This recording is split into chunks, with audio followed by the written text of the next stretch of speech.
حضرت علی رضی اللہ تعالی عنہ فرماتے ہیں، اپنے راز اپنے تک ہی محدود رکھو، خاص طور پر 3 لوگوں کو اپنا راز کبھی مت بتانا۔ عورت کو کبھی اپنا راز مت بتانا، کیونکہ عورت کے دل اور زبان کے بیچ فاصلہ بہت کم ہوتا ہے، اس لیے وہ راز کو محفوظ رکھنا چاہے بھی تو نہیں رکھ پاتی۔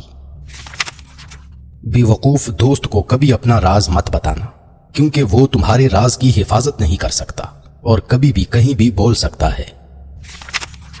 کسی بھی جھوٹے انسان کو جو ہمیشہ جھوٹ کا سہارا لیتا ہے، ایسے شخص کو کبھی اپنا راز نہ بتانا۔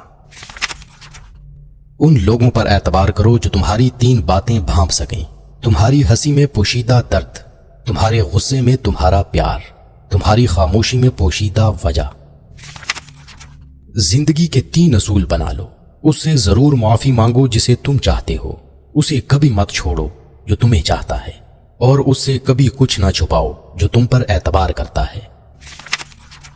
ہمیشہ ایسے شخص کو چنا کرو جو آپ کو عزت دے، کیونکہ عزت محبت سے کہیں زیادہ خاص ہوتی ہے۔ لوگ تمہیں بدنام کرنے کی لاکھ کوشش کریں گے، لیکن یاد رکھنا عزت اور ذلت اللہ کے ہاتھ میں ہے۔ حضرت علی رضی اللہ تعالیٰ عنہ نے فرمایا، میری 5 باتیں ہمیشہ یاد رکھنا، کامیاب ہو جاؤ گے۔ پہلی بات، اللہ تعالیٰ کے علاوہ کسی سے کوئی امید نہ رکھنا، کیونکہ اللہ پاک کے علاوہ کوئی ذات نہیں جو کہ تمہاری امیدوں کو پورا کر سکے۔ دوسری بات، اپنے گناہوں کے علاوہ کسی چیز سے نہ ڈرنا کہ کل کو جب اپنے اللہ کے سامنے جاؤ گے تو اللہ کو کیا منہ دکھاؤ گے۔ تیسری بات یہ ہے کہ اگر تم سے کوئی ایسی بات پوچھی جائے جس کا تمہیں علم نہ ہو تو یہ کہتے نہ شرمانا کہ میں نہیں جانتا۔ اور چوتھی بات یہ ہے کہ جس بات کا تمہیں علم نہ ہو تو اس کے بارے میں علم حاصل کرنے کی کوشش کرو۔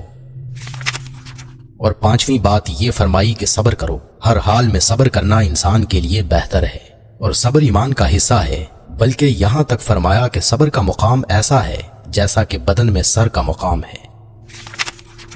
ہزاروں لوگوں میں اس ایک کو عزیز رکھو جو تمہاری غیر موجودگی میں بھی تمہاری عزت پہ کوئی داغ برداشت نہ کرے۔ خدا کے نزدیک کسی انسان کی عزت جتنی زیادہ ہوتی جاتی ہے، اس کا امتحان بھی اس قدر سخت ہوتا چلا جاتا ہے۔ اللہ جب کسی سے ناراض ہوتا ہے تو اسے ایسی چیزوں کی طلب میں لگا دیتا ہے جو اس کی قسمت میں نہیں ہوتی۔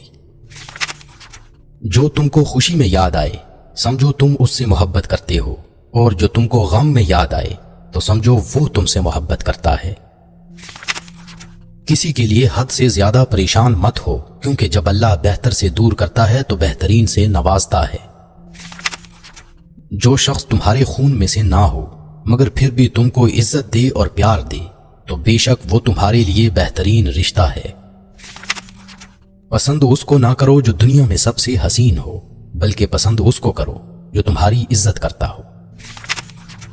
انسان کی اصل موت اس وقت ہوتی ہے جب وہ کسی کے دل اور دعاؤں سے نکل جاتا ہے۔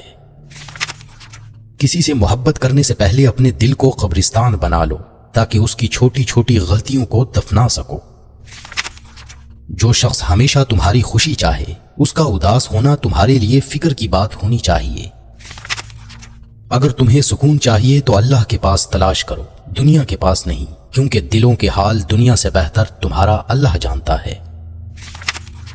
سب سے قابل نفرت وہ شخص ہے جو لوگوں میں عیب تلاش کرتا ہے۔ حالات اگر برے ہوں تو یقین رکھنا چاہیے، کیونکہ خدا جب کچھ لیتا ہے تو اس سے بڑھ کر نوازتا ہے۔ جس کسی کو اکیلا دیکھو تو سمجھ جاؤ کہ وہ ایک سچا انسان ہے، کیونکہ بھیڑ ہمیشہ منافق کے ساتھ ہوتی ہے۔ اچھا انسان وہ ہے جو کسی کا دیا ہوا دکھ اور درد تو بھول جائے مگر کسی کی دی ہوئی محبت کبھی نہ بھولے۔ جو ہم سوچتے ہیں وہ ہوتا نہیں، جو ہوتا ہے اس کا علم نہیں، اور جو ہوگا وہ بہترین ہوگا۔ جب تم بغیر کسی وجہ سے خوشی محسوس کرو تو یقین کر لو کہ کوئی نہ کوئی کہیں نہ کہیں آپ کے لیے دعا کر رہا ہے۔ تم وہ مانگتے ہو جو تمہیں اچھا نظر آتا ہے، مگر اللہ وہ دیتا ہے جو تمہارے لیے بہتر ہوتا ہے۔ تعلق برقرار رکھنا ہو تو اچھائی بیان کرتے رہو، اور تعلق ختم کرنا ہو تو سچائی بیان کر دو۔ جب لوگ تمہیں تکلیف میں اکیلا چھوڑ دیں تو جان لو کہ اللہ تعالیٰ تمہارے کام کا ذمہ خود لینا چاہتا ہے۔ اپنے الفاظ کے غلام بننے سے بہتر ہے کہ اپنی خاموشی کے حکمران بن جائیں۔ انسان کو اللہ کی محبت تب نظر آتی ہے جب اسے دنیا کی محبت تھکا دیتی ہے۔ صرف دو لوگ آپ کو صحیح طرح سمجھ سکتے ہیں، ایک وہ جو آپ کے حالات سے گزرا ہو اور دوسرا وہ جو آپ سے شدید محبت کرتا ہو۔ اللہ آزماتا ہے اس چیز سے جو تمہیں بہت پیاری ہوتی ہے تاکہ اس چیز کے ملنے کی تڑپ تمہیں اللہ سے ملا دے۔ سچائی ہمیشہ خاموش رہنے والے انسانوں کے اندر ہی ملتی ہے، جھوٹ بولنے والے تو ہمیشہ شور مچاتے ہیں۔ تمام رشتوں میں سب سے کمزور رشتہ تمہارے جسم اور تمہاری روح کا ہے، نہ جانے کس وقت اور کہاں ٹوٹ جائے۔